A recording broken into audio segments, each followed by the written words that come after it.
എല്ലാവർക്കും നമസ്കാരം. The story ക്ലബിലെ ഇന്നത്തെ അതിഥിയെ നമുക്ക് പരിചയപ്പെടാം. 2010 നടന്ന തദ്ദേശ തിരഞ്ഞെടുപ്പിൽ തൃശ്ശൂർ ജില്ലാ പഞ്ചായത്തിലെ പുത്തൂർ ഡിവിഷനിൽ 11,000-ലധികം വോട്ടിൻ്റെ ഭൂരിപക്ഷത്തോടെ ജയിച്ചു കയറിയ ജില്ലാ പഞ്ചായത്ത് അംഗം. പിന്നീട് 2021 നടന്ന കേരള നിയമസഭാ തെരഞ്ഞെടുപ്പിൽ തൃശ്ശൂർ ജില്ലയിൽ നിന്ന് ഇന്ത്യൻ നാഷണൽ കോൺഗ്രസ്സിന് ഏക സീറ്റിൽ മാത്രമാണ് ജയിക്കാൻ സാധിച്ചത്. 15 വർഷമായി CPIM കുത്തക മണ്ഡലമായി മാറ്റിവെച്ചിട്ടുണ്ടായിരുന്ന ചാലക്കുടി നിയോജക മണ്ഡലത്തിൽ ഉന്നത വിജയം നേടി നിയമസഭയിലേക്ക് എത്തിയ ചാലക്കുടിക്കാരുടെ പ്രിയങ്കരനായ, ചാലക്കുടിയുടെ സൗമ്യമുഖമായിട്ടുള്ള പ്രിയങ്കരനായ സനീഷ് കുമാർ ജോസഫ് MLA ആണ് ഇന്ന് എന്നോടൊപ്പം ഇന്നത്തെ ഈ പോഡ്കാസ്റ്റിൽ എത്തിയിട്ടുള്ളത്. പ്രിയപ്പെട്ട സനീഷ് ഏട്ടന് ദ സ്റ്റോറി ക്ലബിലേക്ക് ഹാർദവമായ സ്വാഗതം. നമസ്കാരം സനീഷ് ഏട്ടാ, അപ്പം MLA ആയി 4 വർഷം കഴിഞ്ഞു. എനിക്ക് ആദ്യം ചോദിക്കാനുള്ളത്, MLA ആയ സനീഷ് കുമാർ ജോസഫും MLA ആകുന്നതിന് മുന്നേ ഉള്ള KSU യൂത്ത് കോൺഗ്രസ്, പിന്നെ മറ്റു ഭാരവാഹിത്വം, MLA ആയ സനീഷ് ഏട്ടനും MLA അല്ലാത്ത സനീഷ് കുമാർ ജോസഫും തമ്മിലുള്ള വ്യത്യാസം എന്താണ്? ഒരു വ്യത്യാസമില്ല. MLAക്ക് മുന്നേയും ഇതേപോലെ ജനങ്ങളുടെ നടുക്കുണ്ട്, MLAക്ക് ശേഷവും ഇതേപോലെ ഉണ്ട്. അതിനാണോ? അല്ല, എന്നെ അറിയുന്ന എല്ലാവർക്കും അറിയാം. ഞാൻ MLA അല്ലാതിരുന്ന സമയത്തും MLA ആയ സമയത്തും ഇതേ സ്വഭാവമായിരുന്നു, ഇതേ സമീപനമായിരുന്നു ഉണ്ടായിരുന്നു. ഞാൻ ചോദിക്കട്ടെ, ഇപ്പം MLA ആവുമ്പോൾ നമ്മുടെ ഒരു ഡെയിലി റുട്ടീനില്ലേ, ഇപ്പം ഔദ്യോഗിക പരിപാടികൾ നമ്മൾ നിർബന്ധമായിട്ട് പോകണം. പാർട്ടി നേതൃത്വത്തിലുണ്ടാകുന്ന സമയത്ത് വ്യത്യാസമാണ്, നമ്മൾ തന്നെ നടന്ന പരിപാടികളാണ്, ചടങ്ങുകളാണ്. അപ്പോൾ ഇതൊക്കെ തമ്മിൽ വ്യത്യാസങ്ങളില്ലേ? തിരക്കുകൾ കുറച്ച് കൂടിയിട്ടുണ്ടെന്നുള്ളൊരു വാസ്തവമാണ് പറഞ്ഞത്. ഒരു വ്യക്തി എന്നുള്ള രീതിയിൽ എൻ്റെ സമീപനം മുമ്പുണ്ടായിരുന്ന അതേ സമീപനം തന്നെയാണ്. MLA ആയി എന്നുള്ളത് കൊണ്ട് പ്രത്യേകിച്ച് എന്തെങ്കിലും ആയി എന്നുള്ളൊരു മാറ്റം എൻ്റെ ജീവിതത്തിൽ ഉണ്ടായിട്ടില്ല. MLAക്ക് മുന്നും MLAക്ക് ശേഷവും Saneesh Kumar Joseph is same as before and after. അതെ. എക്സാക്ട്ലി. എന്തുകൊണ്ടാണ് രാഷ്ട്രീയത്തിലേക്ക് വന്നത്? ഞാനൊരു സെൻറ് തോമസ് കോളേജിൽ പഠിക്കുമ്പോൾ ഒരു KSU പ്രവർത്തകനായിരുന്നു.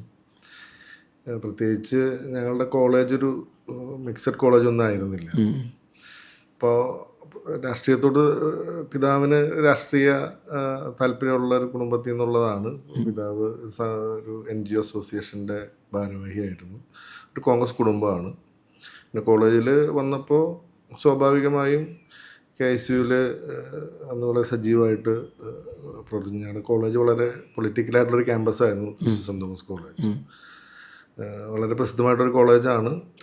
EM ശങ്കര നമ്പൂതിരിപ്പാട് മുതൽ VM സുധീരനടക്കം PJ ജോസഫ് അടക്കമുള്ള ഒരുപാട് രാഷ്ട്രീയ നേതാക്കൾ വളർന്നു വന്നൊരു ക്യാമ്പസാണ്. വളരെ പൊളിറ്റിക്കൽ ക്യാമ്പസായിരുന്നു. വളരെ സജീവമായിട്ട് KSU രംഗത്തിന് വളരെ സജീവമായിട്ട് പ്രവർത്തിച്ചിരുന്നു. കോളേജിൻ്റെ യൂണിറ്റ് പ്രസിഡൻ്റായിരുന്നു KSU. കോളേജിൽ നിന്ന് യൂണിവേഴ്സിറ്റി യൂണിയൻ കൗൺസിലറായിരുന്നു.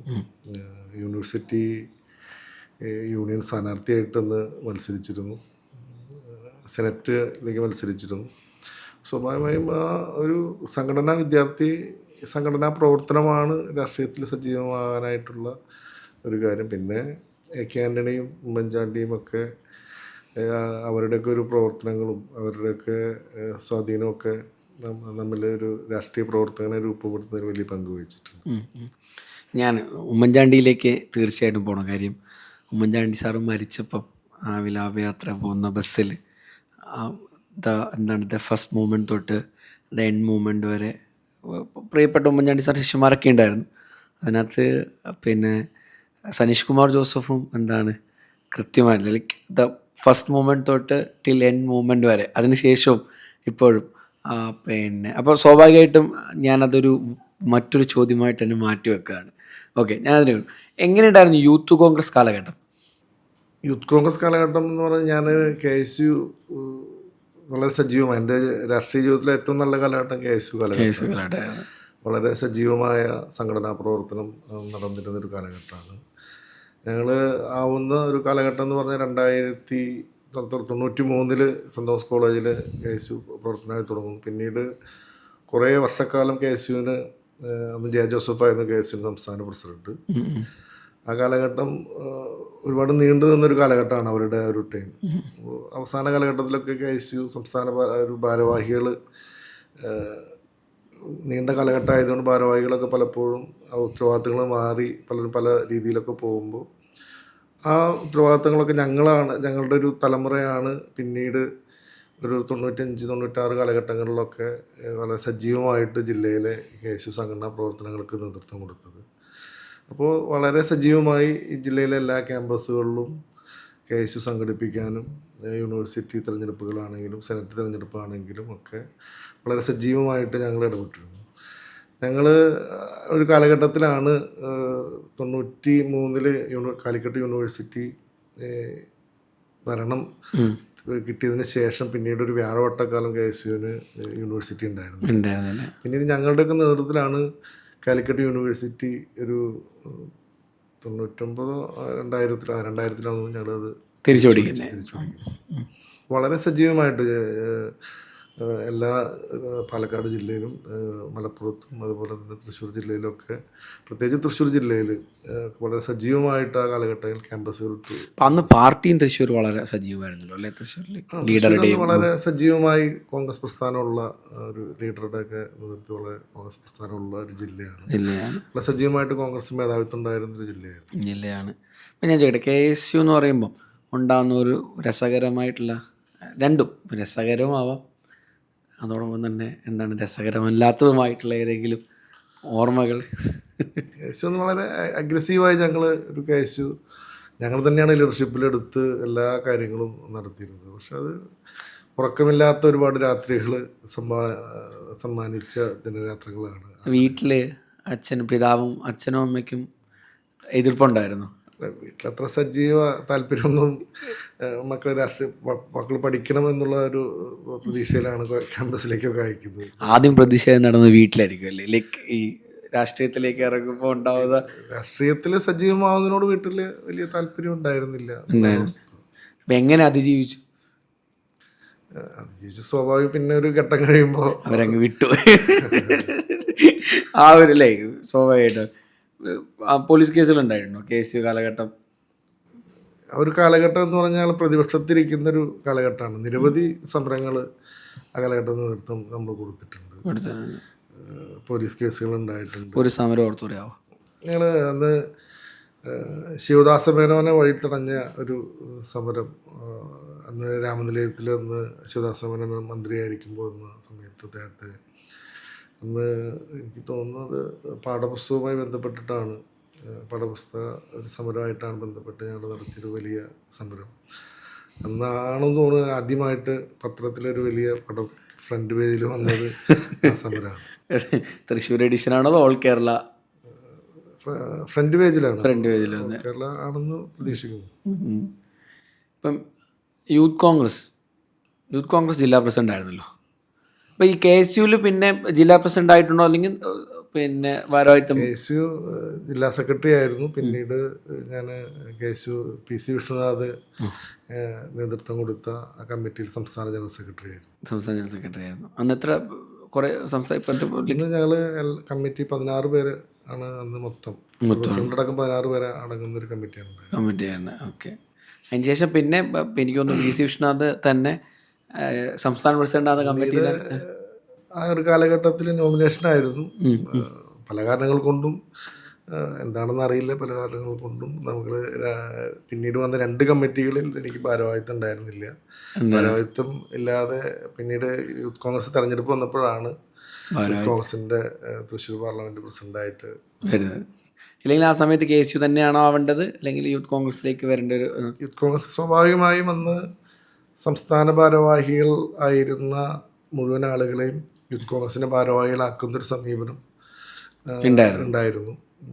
ആ കമ്മിറ്റിയിൽ എനിക്ക് മാത്രമാണ് അന്ന് കമ്മിറ്റിയിൽ ഭാരവാഹി ആവാനായിട്ട് സാധിക്കാതെ പോയത്. പിന്നീട് അന്ന് ഉമ്മൻചാണ്ടി സാർ വളരെ സജീവമായിട്ട് എൻ്റെ പേര് നിർദ്ദേശിക്കുകയൊക്കെ ഉണ്ടായിരുന്നു. പക്ഷെ എന്തുകൊണ്ടും ആ കാലഘട്ടത്തിൽ നോമിനേഷൻ കാലഘട്ടത്തിൽ പിന്നീട് വന്ന ലിജുവിൻ്റെ കമ്മിറ്റിയിലും സിദ്ദിഖിൻ്റെ കമ്മിറ്റിയിലും എനിക്ക് ഭാരവാഹിയാൻ സാധിച്ചില്ല. ഒരു കാലഘട്ടം അങ്ങനെ നഷ്ടപ്പെട്ടു എന്നല്ല, വളരെ സജീവമായിട്ടുണ്ടായിരുന്നു, പക്ഷെ ഭാരവാഹി അല്ലായിരുന്നു. പക്ഷെ ജനങ്ങളുടെ ഇടയിൽ സജീവമായിട്ട് വിദ്യാർത്ഥി യുവജന പ്രസ്ഥാനങ്ങളുടെ ആശയങ്ങളായിട്ട് മുന്നോട്ട് പോകുന്നു.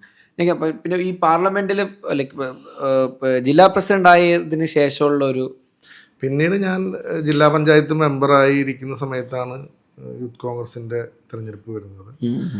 തൃശ്ശൂർ ജില്ല അന്ന് ഗ്രൂപ്പും കാര്യങ്ങളൊക്കെ ഉള്ള ഒരു കാലഘട്ടമാണ്. തൃശ്ശൂർ ജില്ല എല്ലാ കാലത്തും ഒരു ഐ ഗ്രൂപ്പ് മേധാവിത്വമുള്ള ഒരു ജില്ലയായിരുന്നു. തോൽക്കുമെന്ന് പ്രതീക്ഷിച്ചിട്ടാണെന്ന് ഇലക്ഷന് മത്സരിച്ചത്. ഞാൻ പക്ഷേ ഭാഗ്യവശാൽ എന്ന ആ തെരഞ്ഞെടുപ്പിൽ ഞാൻ വിജയിച്ചു. യൂത്ത് കൗൺസിൽ ആരായിരുന്നു? അന്ന് എ പ്രസാദ് ആയിരുന്നു. എ പ്രസാദ്. അന്നങ്ങനെ ജില്ലാ പ്രസിഡന്റ് ആയി. ഈ ജില്ലാ പഞ്ചായത്ത് മെമ്പർ അതും ആദ്യമായിട്ടല്ലേ ഒരു പിന്നെ ജനപ്രതിനിധിയുള്ള ഒരു റോളിലേക്ക് വരുന്നത്, ജില്ലാ പഞ്ചായത്ത് മെമ്പർ ആയിട്ട് വരുമ്പോൾ? അതിന് മുന്നേ ജനപ്രതിനിധിയായിട്ട് ഞാൻ ആദ്യം മത്സരിക്കുന്നത് തൃശ്ശൂർ ജില്ലാ പഞ്ചായത്തിലാണ്. അന്ന് ഞാനൊരു 11,000 വോട്ടിൻ്റെ ഭൂരിപക്ഷത്തിലാണ് തൃശ്ശൂർ ജില്ലാ പഞ്ചായത്തിലേക്ക്. എന്തായിരുന്നു 11,000 ഇത്രയും ഭൂരിപക്ഷം കിട്ടാനുള്ള കാരണം? ജനങ്ങൾ വോട്ട് ചെയ്തോണ്ട് എന്നല്ല, ജനങ്ങളെ ആകർഷിക്കുന്ന ഒരു കാരണം. സനീഷേട്ടൻ പിൽക്കാലത്ത് 2 തെരഞ്ഞെടുപ്പും വിജയിച്ചു. 2ാമത്തെ തെരഞ്ഞെടുപ്പ് MLA ആയിരിക്കും തെരഞ്ഞെടുപ്പ്. അത് ഒരു പക്ഷേ എന്താ പറയണ്ടേ, ഈ ജില്ലയിൽ നിന്നുള്ള ഒരേ ഒരു MLA ആണ്. അത് ഇത്ര പ്രതാപം ഉണ്ടായത് നമ്മുടെ ജില്ലയിൽ നിന്നുള്ള ഒരേ ഒരു MLA ആണ്. ഇപ്പോൾ 2 വിജയമാണ്. അപ്പോൾ സ്വാഭാവികമായിട്ടും 1ാമത്തെ വിജയത്തിൻ്റെ കാരണം എന്തായാലും നോക്കിയിട്ടുണ്ടാവുമല്ലോ. അത് വലിയ ഭൂരിപക്ഷമാണ്, ചെറിയ ഭൂരിപക്ഷമല്ലല്ലോ. അല്ല, നമ്മൾ ജനങ്ങളോട് ജനങ്ങൾ നമ്മളിത് വലുതായിട്ടൊന്നും പ്രതീക്ഷിക്കുന്നില്ല. അവർ നന്നായി പെരുമാറുക എന്നുള്ളതാണ് അവർ പ്രതീക്ഷിക്കുന്ന ഏറ്റവും പ്രധാനപ്പെട്ട ഒരു ഘടകം. അങ്ങനെ വലിയ ജാടയൊന്നും ഇല്ലാതെ ജനങ്ങളിൽ ഒരാളായി നിന്നാൽ അവരുടെ അംഗീകാരം കിട്ടും എന്നാണ് എൻ്റെ ഒരു ജീവിതം എന്നെ പഠിപ്പിച്ചിട്ടുള്ളത്. ഈ ജില്ലാ പഞ്ചായത്ത് മെമ്പറായ സമയത്ത് സനീഷേട്ടൻ ചെയ്ത സനീഷേട്ടൻ ഓർക്കാൻ പറ്റുന്ന ജനങ്ങൾക്ക് ഏറ്റവും ഉപകാരപ്രദമാകുന്ന പദ്ധതികൾ?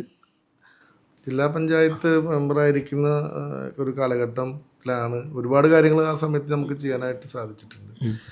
ഞങ്ങൾ അന്ന് ആ മണ്ഡലത്തിലെ പുത്തൂർ ഡിവിഷനിലെ ഏറ്റവും പ്രധാനപ്പെട്ട ഒരു വിഷയം പുത്തൂർ സുവോളജിക്കൽ പാർക്ക്.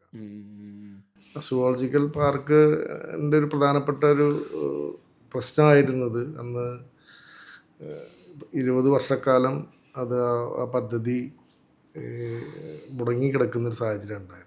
ഫോറസ്റ്റ് ഡിപ്പാർട്ട്മെൻറ്റിൻ്റെ സ്ഥലമായിരുന്നു അത്. ഈ സൂവിന് വേണ്ടി കൊടുക്കുമ്പോൾ സ്വാഭാവികമായും 300 ഏക്കർ സ്ഥലത്താണ് സുവോളജിക്കൽ പാർക്ക് വരുന്നത്. അത് ആ 300 ഏക്കർ ഭൂമി റവന്യൂ ഭൂമി തിരിച്ചു കൊടുത്താൽ മാത്രമാണ് അവിടെ ആ നിർമ്മാണം നടക്കുകയുള്ളൂ. ഞാൻ നമ്മുടെ മുഖ്യമന്ത്രിയായിരുന്നു ഉമ്മൻചാണ്ടി. അദ്ദേഹത്തിൻ്റെ ഒരു പ്രശ്നങ്ങളെ കൈകാര്യം ചെയ്യുന്നതിനുള്ള ഒരു വൈഭവം നമ്മളൊക്കെ ബോധ്യപ്പെടുത്തിയൊരു കാര്യമായിരുന്നു അത്. ഞങ്ങൾ ഈ വിഷയം അന്ന് 2011 അദ്ദേഹം മുഖ്യമന്ത്രിയായ ആദ്യ സമയത്ത് തന്നെ തൃശ്ശൂർ രാമനിലയത്തിൽ ഞങ്ങളടക്കം, അന്നത്തെ MLA അടക്കം, ഞങ്ങൾ അദ്ദേഹത്തിൻ്റെ ശ്രദ്ധയിൽ ഈ വിഷയം കൊണ്ടുവന്നു. കാരണം അന്ന് സെൻട്രൽ സൂ അതോറിറ്റിയുടെ അംഗീകാരം തൃശ്ശൂർ മൃഗശാലയ്ക്ക് നഷ്ടപ്പെടുന്ന കത്തൊക്കെ വന്ന് നിൽക്കുന്നൊരു സമയമായിരുന്നു. ഈ വിഷയം അദ്ദേഹത്തിൻ്റെ ശ്രദ്ധയിൽ ഞങ്ങൾ കൊണ്ടുവന്നപ്പോൾ ഉമ്മൻചാണ്ടിയുടെ ഒരു രാഷ്ട്രീയ അല്ലെങ്കിൽ ഒരു ഭരണകർത്താവ് എന്നുള്ള രീതിയിൽ അദ്ദേഹത്തിൻ്റെ വൈഭവം തെളിയിക്കപ്പെട്ടൊരു കാര്യമായിരുന്നു. അദ്ദേഹം വളരെ പെട്ടെന്നാണ് ആ കാര്യത്തിലൊരു തീരുമാനമെടുത്തത്. അദ്ദേഹം ഞങ്ങളോട് പറഞ്ഞു, ഇത് അന്ന് ഈ സൂ എന്ന് പറയുന്നത് ജയലക്ഷ്മി മിനിസ്റ്ററുടെ വകുപ്പായിരുന്നു. ഞാൻ പറഞ്ഞു, ഇത് സൂ ഡിപ്പാർട്ട്മെൻറ്റ് ചെയ്യുമ്പോഴല്ലേ ഇതിനകത്തൊരു ഈ ഭൂമിയുമായി ബന്ധപ്പെട്ട പ്രശ്നമുള്ളൂ. ഇത് ഫോറസ്റ്റ് ഡിപ്പാർട്ട്മെൻറ്റ് സുവോളജിക്കൽ പാർക്കായിട്ട് ചെയ്യുകയാണെങ്കിൽ ഈ പ്രശ്നം നമുക്ക് പരിഹരിക്കാമല്ലോ എന്ന് പറഞ്ഞ് 1 മിനിറ്റ് കൊണ്ട് അദ്ദേഹം ജയലക്ഷ്മിനെ വിളിച്ചു. മിനിസ്റ്ററോട് പറഞ്ഞു, ഞാനിതെടുത്ത് നിങ്ങളുടെ തൃശ്ശൂർ സൂവിൻ്റെ ചുമതല എടുത്ത് ഫോറസ്റ്റ് ഡിപ്പാർട്ട്മെൻറ്റിന് കൈമാറുകയാണ് എന്ന് പറഞ്ഞു. അദ്ദേഹം ഒരു 20 വർഷക്കാലം കെട്ടിനിന്ന പദ്ധതി, ചുവപ്പ് നാടിൽ കുരുങ്ങിക്കിടന്ന ഒരു പദ്ധതി 1 മിനിറ്റ് കൊണ്ടാണ് ഉമ്മൻചാണ്ടി പരിഹരിച്ചത്. അപ്പോൾ അദ്ദേഹത്തിൻ്റെ ഒരു നേതാവ് അല്ലെങ്കിൽ ഒരു ഭരണകർത്താവ് എന്നുള്ള രീതിയിലുള്ള പ്രായോഗികമായ ഒരു ഇതാണ് ഞങ്ങൾക്ക് അതിനകത്തുനിന്ന് ബോധ്യപ്പെട്ടത്. അതുകൊണ്ടാണ് ആ പദ്ധതി അങ്ങനെ പിന്നീട് അത് ഫോറസ്റ്റ് ഡിപ്പാർട്ട്മെൻറ്റ് ഏറ്റെടുത്തു. ആ പദ്ധതി ഏറ്റവും നല്ല രീതിയിൽ ഇപ്പോൾ അതിൻ്റെ പൂർത്തീകരണ ഘട്ടത്തിലേക്ക് നീങ്ങി. ഇത് പുത്തൂരാണല്ലോ വരുന്നത്. അപ്പം അന്നത്തെ ജില്ലാ പഞ്ചായത്ത് മെമ്പറായിരുന്ന അങ്ങയുടെയും കൂടിയിട്ടുള്ള ഡിവിഷൻ. അപ്പോൾ അതൊരു നേട്ടം ആയിട്ട് കാണാൻ വേണ്ടി പറ്റുന്നുണ്ടല്ലോ. പിന്നീട് വേറെ എന്തെങ്കിലും ഓർത്തെടുക്കാൻ പറ്റുന്ന വേറെ എന്തെങ്കിലും ഒരു പദ്ധതി? അതുപോലെ സമയത്ത് ജില്ലാ പഞ്ചായത്ത് മെമ്പർ എന്നുള്ള പരിമിതികളൊക്കെ നമ്മുടെ മുമ്പിലുണ്ട്. കുറേ റോഡുകളും പാലങ്ങളും കുടിവെള്ള പദ്ധതികളും ഒക്കെ അതിൻ്റെ ഭാഗമായിട്ട് നമുക്ക് ചെയ്യാനായിട്ട് സാധിച്ചിട്ടുണ്ട്.